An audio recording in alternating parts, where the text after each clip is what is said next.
राज्यामध्ये 17 पैकी 9 महानगरपालिकांवरती सर्वसाधारण महिला महापौर. मुंबई, पुणे, नागपूर, नांदेड, अकोला, मालेगाव आणि धुळ्याचं महापौर पद सर्वसाधारण महिलांसाठी राखीव. तर भिवंडी, नवी मुंबई, वसई विरार, पिंपरी चिंचवड पालिकेवर सर्वसाधारण गटाचा महापौर बसणार. 29 पैकी 8 महानगरपालिका ओबीसींसाठी राखीव. पनवेलसह कोल्हापूर, उल्हासनगरमध्ये ओबीसींचा महापौर. तर जळगाव, चंद्रपूर, अहिल्यानगर, अकोला या महानगरपालिकांसाठी ओबीसी महिलांसाठी राखीव. कल्याण डोंबिवलीचं महापौर पद एसटी प्रवर्गासाठी राखीव. तर ठाणे, जालना आणि लातूरमध्ये एसटी प्रवर्गातील महिला महापौर पालिकेत बसणार.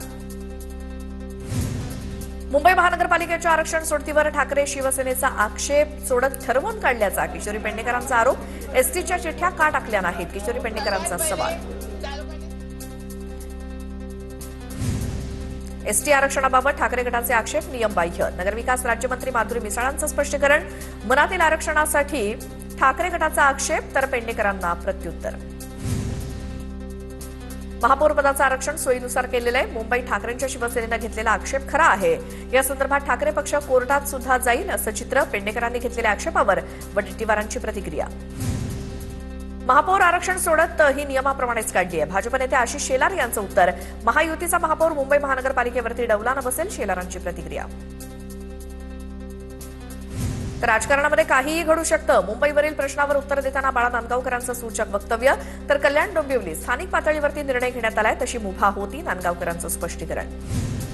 जिथे अस्थिरता असेल तिथे भाजपबाबत निर्णय घेऊ, पण शिंदेंसोबत जाणार नाही. कल्याण डोंबिवलीतला प्रकार राज ठाकरेंनाही मान्य नाही. संजय राऊतांकडनं भूमिका स्पष्ट. मनसे पाठोपाठ ठाकरेंच्या शिवसेनेकडनं शिंदेंना पाठिंबा देण्यासाठी हालचाली. केडीएमसीतील 7 नगरसेवकांनी ठाकरेंची भेट घेतली. सन्मानजनक प्रस्ताव दिल्यास विचार करण्याच्या ठाकरेंच्या सूचना. ठाकरेंच्या भेटीनंतर नगरसेवक उमेश बोरगावकरांची प्रतिक्रिया. केडीएमसीत शिंदेंना मनसेचा पाठिंबा. भाजप जिल्हाध्यक्ष नंदू परब यांची फेसबुक पोस्ट व्हायरल. पोस्टमध्ये योद्धा धारातीर्थी पडलेला, पाठीत बाण रोवलेले चित्र. केडीएमसीतील जनतेनं याचा संबंध भाजपशी लावू नये अशा आशयाची पोस्ट. केडीएमसीमधील ठाकरेंच्या शिवसेनेचे 4 नगरसेवक डांबून ठेवले. ठाकरेंच्या सेनेचे कल्याण जिल्हा प्रमुख अल्पेश भोईर यांचा शिवसेना आणि मनसेवरती आरोप. तर नगरसेवक आमच्या संपर्कात, भोईर यांचा दावा. निकालानंतर शिंदेंची शिवसेना आणि भाजपमध्ये धुसफूस सुरूच. भाजप बंडखोरांमुळे शिंदेंच्या शिवसेनेचे 10 उमेदवार पडल्याचं मत, सूत्रांची माहिती. कल्याण डोंबिवलीमध्ये काँग्रेसनं स्वतंत्र गट स्थापन केला. निवडून आलेले दोन्ही नगरसेवक आमच्यासोबत. आम्ही कुणाला पाठिंबा दिलेला नाही. काँग्रेस जिल्हाध्यक्ष राजाभाऊ पातकरांची भूमिका.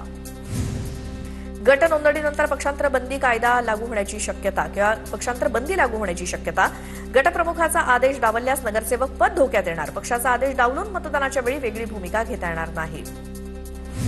चंद्रपूर महानगरपालिकेमध्ये काँग्रेसच्या 2 गटातील वादावर बैठक. 2 गटातील वादावर हर्षवर्धन सपकाळ आणि वडेट्टीवारांची काल रात्री बैठक.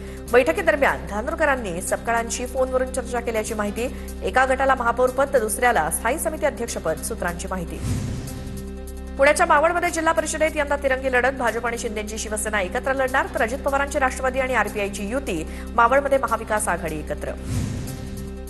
वाशिमच्या ग्रामीण भागात अवैध सावकारीच्या पार्श्वभूमीवर दुय्यम निबंधक विभागाची धाड. प्रशासनानं 8 ठिकाणी धाडी टाकल्याची सूत्रांची माहिती. तर दुय्यम निबंधक कार्यालयाच्या अधिकाऱ्यांकडनं अवैध सावकारी करणाऱ्या मारुती ठाकरेंच्या घराची झाडाझडती. जळगावच्या रावेर सुखी नदीवरील पुलाची दुरवस्था. अपघाताची संभाव्य स्थिती लक्षात घेता सार्वजनिक बांधकाम विभागाकडे दखल घेण्याची मागणी. नागपुरात जरीपटका पोलीस ठाण्यात आरोपीची आत्महत्या. पॉस्कोच्या गुन्ह्यात 2 दिवसांपूर्वी आरोपी नरेंद्र भाटियाला अटक झाली होती. कस्टडीत गळफास लावून आत्महत्या केल्याची माहिती. नंदुरबारमध्ये ओल्या लाल मिरचीचा हंगाम शेवटच्या टप्प्यात आल्यामुळे दरात वाढ. मिरची उत्पादक शेतकऱ्यांच्या पदरी मोठी निराशा. हंगाम संपत आल्यामुळे पुढील काही दिवसात मर्यादित प्रमाणातच आवक होण्याची शक्यता. छत्तीसगडमध्ये माओवाद्यांकडून गोळ्या झाडून सरपंचाची हत्या. बिजापूर जिल्ह्यामध्ये दहशतीचं वातावरण. धाराशिवमध्ये अज्ञातांकडून 3 एसटी बसेसची तोडफोड करत बसवरती ईव्हीएम विरोधात पोस्टर चिकटवले. तर दुसरीकडे कळंबमध्ये 8 दिवसांपासून ईव्हीएम विरोधात आंदोलन सुरू. बीडच्या खर्डेवाडीमध्ये तरुणाला किरकोळ वादातनं मारहाण. किरकोळ वादातून लोखंडी रॉड आणि लाकडी दांड्यानं मारहाण करणाऱ्याला अटक करण्याची मागणी. भंडाऱ्याच्या शिरसाळामध्ये जिल्हा परिषदेच्या माध्यमातून तालुकास्तरीय क्रीडा आणि सांस्कृतिक महोत्सवाचं आयोजन. कार्यक्रमाला पवनी नगर परिषदेच्या नवनिर्वाचित नगराध्यक्ष डॉक्टर विजया ठाकरे नंदुरकरांनी उपस्थिती लावली.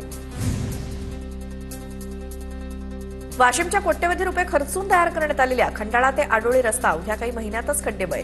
विदर्भ आणि मराठवाडा जोडणारा हा महत्त्वाचा मार्ग असून 15 ते 20 गावांना जोडतो. खड्ड्यांमुळे नागरिकांचे हाल. यवतमाळच्या किन्नी गावात श्री सत्यसाई संजीवनी हॉस्पिटलचं भूमिपूजन मोठ्या उत्साहात संपन्न. कार्यक्रमाला क्रिकेटपटू सुनील गावस्कर यांची प्रमुख उपस्थिती. भंडाऱ्यात दुर्गाबाई डोह यात्रेदरम्यान अंधश्रद्धा निर्मूलनासाठी जनजागृती कार्यक्रम. भूतबाधा, भानामती, जादूटोणा आणि बुवाबाजीसारख्या भ्रामक कल्पना दूर करण्यासाठी मार्गदर्शन. नंदुरबारच्या शहादा तालुक्यात महावितरणच्या गंभीर हलगर्जीपणामुळे ऑक्सिजनवर असलेल्या आजोबांची प्रकृती चिंताजनक. वीज बिल भरूनही खासगी रुग्णालयाचा वीज पुरवठा खंडित. वीज पुरवठा खंडित केल्यामुळे रुग्णांना उघड्यावरती उपचार घेण्याची वेळ. लातूरमध्ये कौटुंबिक वादातनं आईनं मुलीची हत्या केल्याची घटना. पतीला फोन करून घरी यायला सांगितलं, मात्र पती घरी न आल्यामुळे चिमुकलीवर राग काढत तिला जखमी करण्यात आलं. चंद्रपुरातील फेरो अलॉय प्लांटमधील बिबट्याला वनविभागानं जेरबंद केलं. गेल्या अनेक दिवसांपासून या परिसरात बिबट्यामुळे दहशत पसरली होती. नागरिकांना दिलासा. वाशिम जिल्ह्यामध्ये मागील 2 दिवसांपासून वातावरणात बदल. ढगाळ वातावरणाचा रब्बी हंगामातील हरभरा पिकावरती परिणाम होण्याची शक्यता. शेतकऱ्यांना उत्पादनात घट होण्याची भीती. भंडारा जिल्ह्यात या हंगामात 31 लाख क्विंटल धान खरेदी. 252 आधारभूत धान खरेदी केंद्रावरती धान खरेदी सुरू. शासनाचं 31 लाख क्विंटल धान खरेदीचं उद्दिष्ट पूर्ण झाल्यामुळे शेतकऱ्यांकडे धान पडून आणखी 20 लाख क्विंटल उद्दिष्ट वाढवून देण्याची पणन विभागाची शिफारस.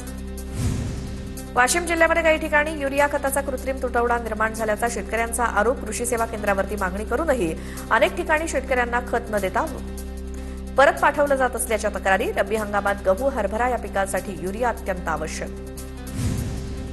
जळगावच्या अमळनेर तालुक्यातील वावडेमध्ये एकाच रात्री 7 ठिकाणी घरफोड्या.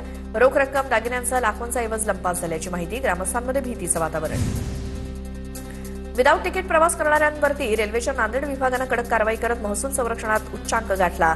नांदेड विभागात वाशिम रेल्वे स्थानकाचा समावेश. एप्रिल ते डिसेंबर 2025 या कालावधीत तिकीट तपासणी मोहिमेमधनं 11 कोटी 6 लाख रुपयांचा दंड केला वसूल. नंदुरबारमधील जिल्हा परिषद शाळांचे वीज बिल ग्रामपंचायत भरणार. शाळांचं वीज बिल थकीत असल्यामुळे वीज पुरवठा खंडित होण्याची शक्यता होती, मात्र आता ग्रामपंचायत बिल भरणार असल्यामुळे विद्यार्थ्यांना मोठा फायदा होणार. मुंबईच्या उपनगरामध्ये घरांमध्ये माघी गणेशोत्सवाचा उत्साह. भांडूपमध्ये विनायक नाईक यांच्या घरी इको फ्रेंडली बाप्पा विराजमान. लाडक्या बाप्पाला आकर्षक सजावट. माघी गणेशोत्सवानिमित्तानं पुण्यातील श्रीमंत दगडूशेठ हलवाई गणपतीचं दर्शन घेण्यासाठी भाविकांची गर्दी. मंदिराला फुलांची आकर्षक सजावट. नाशिकच्या गंगापूर धरणावरती लढाऊ विमानांचा थरार. सूर्यकिरणच्या वैमानिकांकडून हवाई कसरती. नाशकात पहिल्यांदाच एकाच वेळी 9 लढाऊ विमानांचं उड्डाण. बीडमध्ये ऑनलाईन बेटिंग करणाऱ्यांवरती 16 तासांनंतर गुन्हा दाखल होताच काही वेळातच आरोपींना नोटिशीवरती सोडलं. तर 4 आरोपींकडून 11 मोबाईल्स, 2 लॅपटॉप जप्त. कोट्यवधींचा ऑनलाईन व्यवहार झाल्याची माहिती. बुलढाण्यातील लोणार सरोवरातील वाढत्या पाण्याची हायकोर्टाकडून दखल. मुंबई उच्च न्यायालयाच्या नागपूर खंडपीठाकडून स्वतःहून जनहित याचिका दाखल. सरोवराच्या तसंच आसपासच्या जैवविविधतेच्या अस्तित्वाला धोका होण्याची शक्यता. नागपुरात गणेश जयंतीच्या निमित्तानं प्रसिद्ध टेकडी गणपती मंदिरात बाप्पाच्या दर्शनासाठी गर्दी. गणरायाच्या मंदिराला आकर्षक फुलांची सजावट. नागपूरच्या गोधनी परिसरात भर दिवसा तरुणीची हत्या. एकतर्फी प्रेमातनं तरुणाकडून घरात घुसून हत्या. आरोपी शेखर ढोरे पोलिसांच्या ताब्यात.